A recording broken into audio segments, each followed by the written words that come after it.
안녕하세요. 오늘은 디도서를 좀 살펴보겠습니다. 다음 주 22일이 그 크리스마스 성탄 예배로 우리 초동부에서 주관하는 그 핸델의 메시아를 공연합니다. 그래서 지금 이수환 목사님이 하고 계신 마태복음에서 잠깐 벗어나서 디도서를 이제 살펴보는데요. 이때까지 항상 했던 것처럼 쭉 이제 몇 가지 항목별로 이렇게 살펴보는데, 일단 이 디도서의 저자는 사도 바울입니다. 그 1장 1절부터 이제 쭉 보시면 사도 바울이 적는다라고 하면서 뒤에 1장 5절까지 이러면서 이제 그 디도에게 적는 목적들을 쭉 이야기하고 있는 그런 모습을 봅니다. 그러면서 보시면은 그런 말씀이 나오죠. 그 믿음 안에서 진실한 아들이 된 디도에게 이 편지를 씁니다 라고 해서 1장 4절에 그런 말씀이 나옵니다. 보시면은 그 디도를 1장 5절에 보시면 그대를 크레타에 남겨둔 것은 이라고 하면서 뭔가 사도 바울이 사역하는 가운데에서 크레타 섬에 디도를 남겨놓고 온 것으로 그렇게 보입니다. 사실 사도행전을 쭉 보시면 사도 바울이 크레타 섬에서 사역했다라는 기록은 없습니다.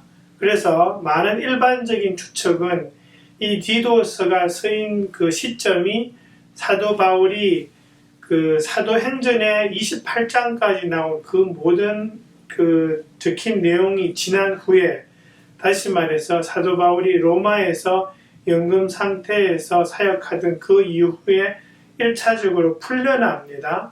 그리고 몇 년 사역을 하다가 로마로 다시 돌아와서 잡히고 순교를 하는데, 그때 사도행전이 적힌 이후 그리고 풀려나서 사역을 다시 하던 그 시간 동안에 아마 크레타 섬으로 사역을 하러 갔고, 그 와중에 이제 디도를 그 크레타 섬에 남겨두었을 것이다 해서 대략적인 시점을 63년 정도에서 65년 사이 그 정도에 적힌 서신서로 추정을 합니다.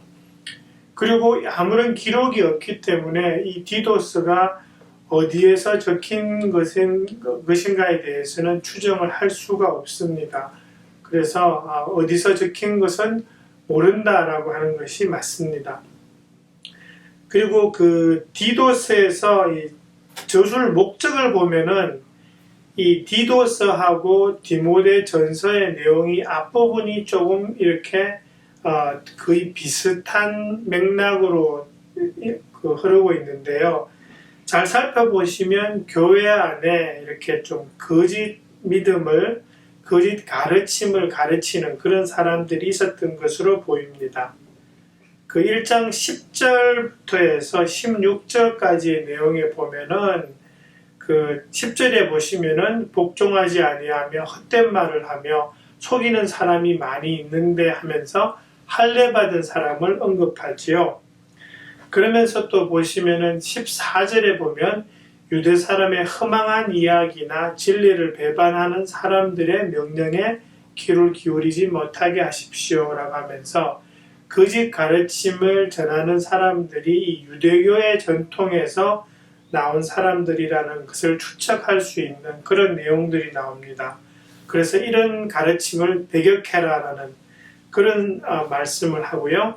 그러면서 2장부터 해서 3장에 넘어가면서 그런 사람들과는 다르게 진짜 올바른 크리스찬의 삶은 이렇게 살아야 된다라고 하면서 2장 1절부터 10절까지 또 3장 1절부터 3절 사이에 올바른 크리스찬의 삶에 대해서 그렇게 이야기를 하고 있는 모습들이 보입니다. 그것이 이제 디도서를 작성하신 목적이 되고요. 디도서에서 우리가 좀 살펴봐야 될 것은 이 디도서는 바울의 목회 서신서입니다. 디도서 그리고 디모데 전서, 디모데 후서는 그 디모데와 디도라는 목회자에게 보낸 서신서이기 때문에 목회 서신서로 그렇게 분류를 합니다. 그래서 이 안에는 어떤 게 나오냐 하니까 잘 보시면 디모데전서와 디도서에 교회 리더로서의 자격 요건들에 대해서 많은 이야기를 하십니다. 디모데전서에도 감독의 요건 그리고 집사의 요건들에 대해서 말씀했고요. 또 디도서에 와서도 보시면 그 장로와 감독에 대한 자격 요건을 이야기하고 계십니다. 그러면서 이제 이 세 서신서에서 보시면 교회에서 일어나는 그 어떤 일반적인 문제에 대해서 어떻게 처신해야 될 것인가를 조언해주는 그런 내용들이 있는 목회 서신서라는 것을 염두에 두고 이 디도서를 읽어야 합니다. 보시면은 1장 5절에 보시면 크레타에 남겨두고 온 것은 뒤에 보시면 성읍마다 장로들을 세우게 하려는 것입니다 하면서 6절에 장로에 대한 요건이 나오고 7절부터 다시 감독에 대한 요건들이 나옵니다. 잘 비교해 보시면은 이 1장 6절에 나오는 장로의 요건하고 그 다음에 디모데전서 3장 1절부터 7절 사이에 그 감독의 요건들이 나오는데요. 이 두 가지가 거의 비슷합니다. 저를 보시면은 흠잡을 데 없어야 되고 한 아내의 남편이라야 되고 그 자녀가 신자라야 되고 그 자녀에 대한 그 자신과 그 다음에 아내와 그 다음에 가족에 대해서 쭉 나오는데 이것이 디모데전서 3장에 나온 내용하고 많이 겹칩니다. 침례교회에서는 여러분 그 장로, 감독, 그 다음에 목사의 직분을 한 가지로 봅니다. 장로교회에서는 또 목사가 있고 장로가 있고 이렇게 하고요. 또 다른 교단에서도 보면은 감독이라는 이름이 또 있고 하여튼 이름은 조금씩 다르지만 목사와 또 다른 그 직분자가 더 있습니다. 근데 침례교회에서는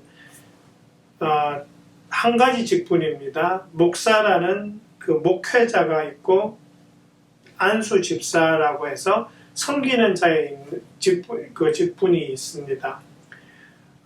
침례교회에서 왜 이거를 이 목사, 장로, 감독을 하나의 직분으로 보느냐 하면은 이것은 직분은 한 가지이지만 그들의 주된 역할이 조금씩 다르기 때문에 그 역할에 맞는 이름을 다르게 붙였다라고 그렇게 생각을 하는 겁니다. 제가 그 교재에도 나누어 드렸지만 그 침례교 신학 총서라는 책이 있습니다. 그 책에 보면 이렇게 나옵니다. 목사는 하나님의 양떼인 교회를 말씀으로 먹이며 필요를 돌보아주는 목자의 역할을 하는 그것이 주된 역할이고 장로는 교회라는 하나님의 집을 지혜와 경험으로 이끄는 영적 리더의 역할을 주로 하는 사람, 감독은 교회를 신학적으로 행정적으로 감독하여 이단들이 들어오지 못하게 하여 교회에 분쟁이 생기지 않도록 하는 역할을 보여준다라고 해서 이 세 가지 이름에 대해서 조금씩 이제 주된 역할은 다르지만 공통적으로 있어서 하나의 직분은 뭐냐니까 하나님의 양떼를 이끌어가는 영적 리더라는 것입니다. 그래서 침례교회에서는 목사 한 직분만 세웁니다. 그렇게 침례교회에서 장로가 없는 그런 근거가 되는 그런 침례교단만의 어떤 독특한 모습입니다. 그러면서 사도 바울이 뒤로 넘어가시면 그 1장 16절부터 쭉 그 1장 앞부분에서 이제 뭘 이야기하시냐니까 거짓 가르침을 전하는 사람을 막아야 한다라고 그렇게 이야기를 하시죠. 그 10절부터 쭉 이야기하시는데요. 그 가장 주된 이유가 뭐냐 하니까 16절입니다. 이 거짓 가르침을 전하는 사람은 어떤 사람이냐니까 그들은 입으로는 하나님을 안다고 말하지만 행동으로는 부인하고 있습니다. 그들은 가증하고 완고한 자들이어서 전혀 선한 일을 하지 못합니다. 해서 이런 사람이 전하는 말은 믿으면 안 된다라고 하는 것이죠. 지금 우리가 그 산상수훈을 지금 마무리하는 시점인데 딱 그 예수님께서 마지막에 하시는 그 말씀하고 이 사도 바울이 1장 16절에서 하는 말씀하고 동일한 말씀이라는 것을 우리가 알아볼 수 있습니다. 그렇게 아주 일반적으로 그 거짓 가르치는 사람을 부인하라 그러는 그 하신 사도 바울이 2장으로 넘어가면 이제부터 어떤 말씀을 하냐니까 각각 교회 안에 있는 다른 그룹의 사람들에 대해서 한 가지씩 그렇게 이렇게 사십시오라고 권면을 하기 시작합니다. 앞부분 2장 앞부분에 보시면 나이 많은 남자들은 이렇게 하십시오라고 해서 2장 2절에 이제 말씀하고요. 그 다음에 또 다시 넘어가서 나이 많은 여자들은 이렇게 하십시오. 예를 들어서 혈뜯지 아니하고 과도한 술의 노예가 되지 아니하고 이런 말씀하시면서 그 다음엔 또 젊은 여자들도 이렇게 좀 훈련시켜라 하면서 그 젊은 여자들로 하여금 이런 일을 하게 하라고 하시는 말씀이 2장 4절, 5절 그렇게 나옵니다. 그러면서 이제 6절에 가서는 젊은 남자들을 위한 권면을 하시고요. 뒤에 가시면 또 9절에 보시면 종들에 대한 권면을 하십니다. 그렇게 해서 세상 사람들은 그렇게 살지만 우리들은 하면서 이제 각각 그룹에 맞는 그러한 지금 말씀들을 하고 있다는 말씀을 보여주고 있다는 것을 우리가 알 수 있습니다. 그러면서 그런 그룹에 대해서도 말씀하셨지만 3장에 들어오면은 전반적인 그런 또 교훈을 주시는데요. 그러면서 3장 3절에 보시면은 세상 사람들은 이렇게 살아가라고 하시면서 한 7가지를 이야기하세요. 우리도 옛날에 그랬다라고 하시면서 어리석고 순종하지 아니하고 미혹당하고 온갖 정욕과 향락의 종노릇하고 악의와 시기심을 가지고 살아가고 남에게 미움을 받고 서로 미워하며 산다. 이것이 세상 사람들이 살아가는 모습이다라고 딱 말씀하십니다. 그렇지만 우리는 그렇게 살면 안 된다라고 하시면서 4절부터 쭉 이야기하셔가지고 그 8절에 가서 무슨 말씀을 하시냐니까 나는 그대가 이러한 것을 힘있게 주장해서 하나님을 믿는 사람으로 하여금 선한 일에 전념하게 하기를 바랍니다 라고 하시는 말씀을 해요. 선한 일은 아름다우며 사람에게 유익합니다. 앞에서는 세상 사람들은 저러한 7가지의 모습으로 살아가지만 우리는 선한 일에 전념하면서 아름답게 그렇게 살아가야 한다라고 이런 교훈을 주시고요. 또 이것이 목회 서신서답게 사도 바울은 그 하나님의 구원에 대한 말씀을 이 디도서에서 여러 군데에서 말씀하십니다. 대표적인 부분이 그 2장 11절부터 14절까지입니다. 11절에 보시면 모든 사람에게 하나님의 구원의 은혜가 나타났습니다. 그 은혜는 우리를 교육하여 쭉 해서 14절까지 나옵니다. 그래서 여러분 이 디도서를 공부하실 때 목장 식구들하고 성경을 한번 나눠 읽어보시는데요. 제가 읽어보기를 권해드리고 싶은 부분이 2장 11절부터 14절까지와 3장 4절부터 7절까지의 말씀입니다. 특별히 3장 4절부터 7절은 아주 우리의 구원에 관한 내용 중에서도 삼위일체 하나님이 그대로 들어가 있는 아주 귀중한 말씀들입니다. 보시면은 4절부터 이렇게 됩니다. 우리의 구주이신 하나님께서 그 인자하심과 사랑하심을 나타내셔서 우리를 구원하셨습니다. 그러니까 우리의 구원은 하나님의 사랑과 인자하심의 결과라는 것을 이야기하시고요. 그러면서 이렇게 하세요. 그분이 그렇게 하신 것은 우리가 행한 의로운 일 때문이 아니라 그분의 자비하심을 따라 거듭나게 씻어주심과 성령으로 새롭게 해주심으로 말미암은 것입니다. 에베소서 2장 8절에 나오는 말씀과 연관되어지면서 우리의 구원은 우리의 행위에서 나온 것이 아니라 하나님의 자비하심으로 그렇게 나타난 것이죠. 그러면서 잘 보세요. 이제부터 보시면은 삼위일체 하나님의 영역들이 쭉쭉 나옵니다. 5절에 성부 하나님께서 자비하심을 따라 거듭나게 씻어주셨어요. 그러고 하시면서 성령으로 새롭게 해주심으로 말미암은 거죠. 성령님께서 이제 등장하시고요. 그 뒤에 보시면 하나님께서 이 성령을 우리의 구주이신 예수 그리스도로 말미암아 우리에게 풍성하게 부어주셨어요. 그래서 삼위일체 하나님이 우리의 구원에 이렇게 관계되신 것을 그대로 이렇게 지금 나타내주고 있는 그렇게 돼요. 그러면서 이제 하는 말이 우리가 그분의 은혜로 의롭게 되어서 영원한 생명의 소망을 따라 상속자가 되었다라는 그런 말씀을 지금 하고 있다는 것입니다. 그래서 2장 11절부터 14절까지 말씀하고 3장 4절부터 7절까지의 말씀을 한번 읽으면서 우리를 구원해 주신 하나님을 한번 기억하는 그런 시간이 되었으면 더 좋겠습니다.